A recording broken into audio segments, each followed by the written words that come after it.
So this week, the NHTSA, which is the government agency that regulates the auto industry, announced even another expanded recall dealing with these defective Takata airbags. Before this week, it was already the biggest recall in automobile history. So which vehicles have been recalled? We still don't know. The reason is because neither the manufacturers nor Takata nor NHTSA has told us yet. So what are you supposed to do to find out if your car's on the recall list and if you have to have it replaced? Well, that's what this short video is all about.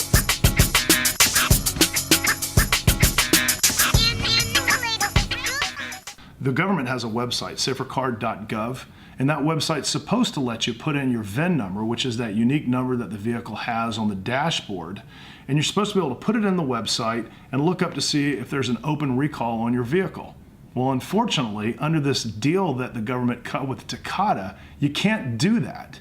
They're not going to tell people, at least not tell everyone who has a defective car, for at least the next 2.5 years until the end of 2019.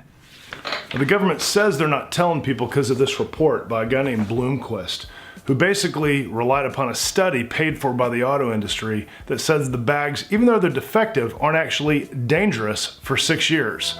But do you really want to take a chance on that? So why wait 2.5 years? Why not send out recall notices today to everybody who's got a defective airbag? Well, because there's just no way that they can replace all of the bags today. And so as a result, they're saying, well, we're not going to tell everyone. We're going to roll this thing out over time, just in time to make sure the bags aren't dangerous before they're recalled. So what does that mean for consumers? 1 out of 4 of us who are watching this video may have a defective airbag sitting in your driveway. It means that you don't have the chance to know about it because they're not going to send you a recall notice right away. It means that you can't go to the website to see if your vehicle is on the recall list. It means you're certainly not going to get a recall notice because of this deal that Takata cut with the government. And it means that you can't make decisions about what's best for you and your family. You may decide, for example, like with my wife's Infiniti. This is her 2011 Infiniti. I can't tell you, sitting here today, and I'm in the business, I can't tell you if it's on the recall list. I can't then make a decision about what to do with that car. Do I want to replace it? Do I want to maybe swap it out with another vehicle? And it's that lack of choice, that lack of information that the government has just decided and put in the form of a deal with the manufacturers that they are not going to tell us.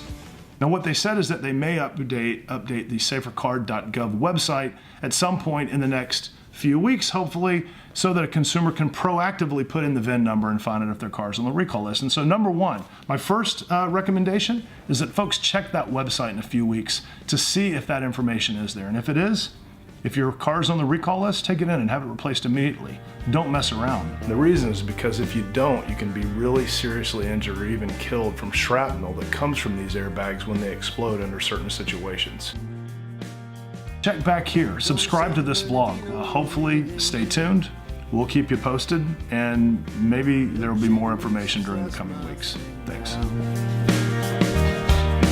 These guys bought a heap of my stuff.